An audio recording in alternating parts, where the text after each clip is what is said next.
Hey guys, welcome back to the channel. Friday, 28th October 2022.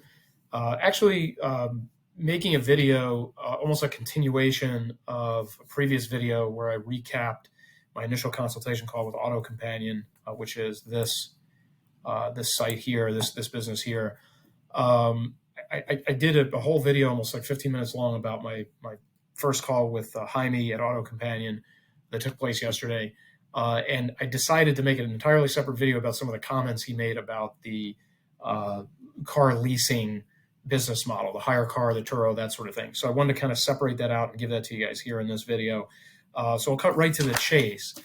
So I went through all these questions. I mean, this whole set of notes from the call is in the other video. So definitely check that out when you get a chance, guys. But during the call, when I told him what I was trying to accomplish, that I wanted to buy, several cars or numerous vehicles over time, and primarily put those cars on Hyrecar so I could get them off my hands and get them out of my possession, and then would do some testing and experimentation with Turo. He had a personal story about Turo and then a secondhand story, a pretty close secondhand story about Hyrecar. So let's start with the good news. For Turo, Jaime said that he and his wife they have two Tesla Model Ys. So two of those that they list on Turo. And he said one of them has monthly payments like in the $800 range and one of them in the $900 range, if I remember correctly. And then I'm not sure which car was which, but one of the cars was pulling in about $1,500 or so per month. And then one of them was pulling in around $2,000 a month. So if you think about it, let's say he's pulling in about $3,500 and he's paying about $1,700, just very rough numbers. So pocketing almost $2,000 a month. And I think that's about what he said. He said it was roughly netting like $2,000 after, after making the car payment and stuff like that. So he said, they alternate, so they always have a car available. And they go ahead and they switch which Tesla, I guess they're putting on Turo, and then they always have a car available. And then he had a good experience. He said he really never had a bad experience with Turo, with those cars. Now, he did say, if I'm telling the story correctly, that he had at one point a BMW, I think he said a 430 coupe or a 430 sedan, something like that, that a gentleman rented from him on Turo, took it to a wedding, got drunk at the wedding, and then totaled the car on the way home. And unfortunately, Jaime had insurance on the car, but he wasn't supposed to use the car for Turo, according to the insurance policy. So they kicked him out of his insurance for that. I would say, and he would probably admit this, that was an unforced error. Just reading your insurance policy would have precluded that whole thing from happening. So that was his personal experience with Turo, which I would say, largely speaking, positive experience. Yes, the car got totaled, but if you're doing this right from a business perspective, you expect that that's going to happen every once in a while. And I know CEO Matty J in his car rental game course definitely talks about how you have to prepare for all of these types of bad things to definitely happen. That way you're ready for them and you've built infrastructure to deal with them. Okay, now let's get over to the Hyrecar story. So he led off with this because I was kind of big on the Hyrecar thing. And if you guys aren't familiar, let me just pull that website up. I know some of you may not have heard what I'm talking about here. So Hyrecar is this platform here where you can actually list your car for rideshare individuals to rent out. Okay, as you can see, there's a form you have to fill in to kind of enter into that platform. But Hyrecar provides cars for rideshare delivery, etc. So that's what I'm referring to there.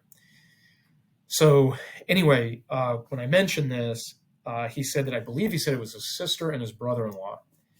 And I think he said his brother-in-law was like in the car business, like had access to a lot of cars, or maybe he worked at a dealership, something like that. He was like kind of in the car business. And he was listing cars on Hyrecar at a decent volume. It wasn't like he was just testing a one-off. Like he had multiple vehicles on Hyrecar. And unfortunately, he had a nightmare experience. He had, I guess, multiple instances of things like cars disappearing, people just taking off with the car, cars coming back damaged. I think that was the number one item that he suffered from, was cars were damaged all the time. So he was always putting cars into repair shops. He was always fixing the cars. When he was ready to sell the cars at auction, it was difficult because the cars had been damaged. So that was like his chief experience, was this whole damage thing. Then, he mentioned that cars would disappear. He said that his brother-in-law would get calls in the middle of the night from people saying, "Hey, I lost the car. I can't find the car. I don't know where the car is. It's stolen." I guess either making that up or actually factual statements. So there was that. He said the cars would come back with odors in them from smoking, things like that. So the cars were treated very roughly on the interior that he would have to deal with and kind of disinfect or clear out or whatever.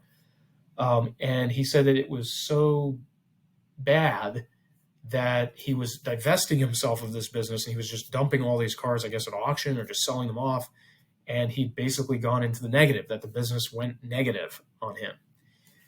And I asked him, I said, well, when he was renting the cars out, was he making cash flow? Was there positive cash flow? And he seemed to reluctantly admit that he was. Like, yeah, he was positive cash flow, was that kind of an answer. But that he, in the end game, he ended up negative.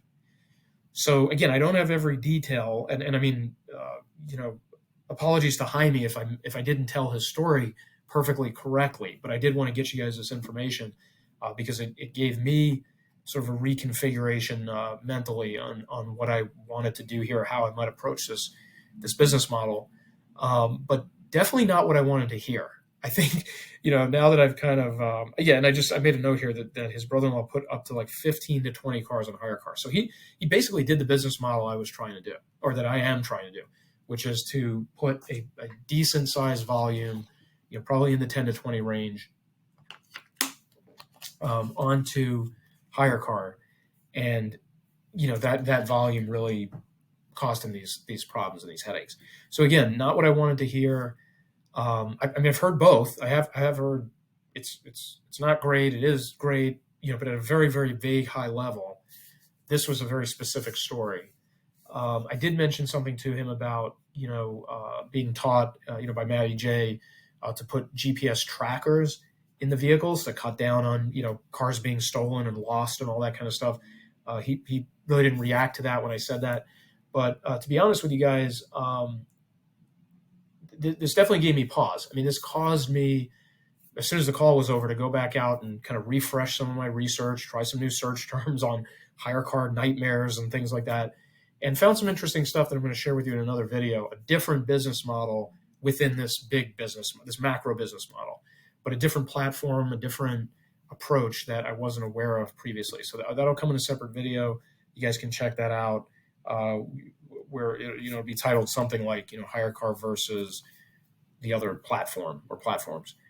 But yeah, so definitely doing a little bit of soul searching on, okay, how deep do I want to go with this in the beginning? Is it really a situation where I need to take the one vehicle and just try the one vehicle on Hyrecar without coming anywhere close to buying any kind of volume that I would then have to kind of deal with the headaches that this guy did? And to just see what my personal experience was. I can't make decisions on this business model purely based on testimonials. It's, I mean, maybe I should, but I'm not going to do that. I have to see this firsthand for myself. But I think his story gives me pause in terms of, let me see firsthand at the lowest possible risk level without even contemplating raising that risk level. As I had previously planned, where, I pretty much was going to go into a multi-car model pretty fast. And I think I probably would hold back on that now. Okay, guys. So anyway, wanted to get you that information that I got from Jaime from Auto Companion regarding Turo and Hyrecar, and look out for my next video about the research I did on Hyrecar as a result of his story. If you guys have any questions, comments, please drop them down below. Hit the subscribe button. Really appreciate it. Really appreciate you guys following the channel.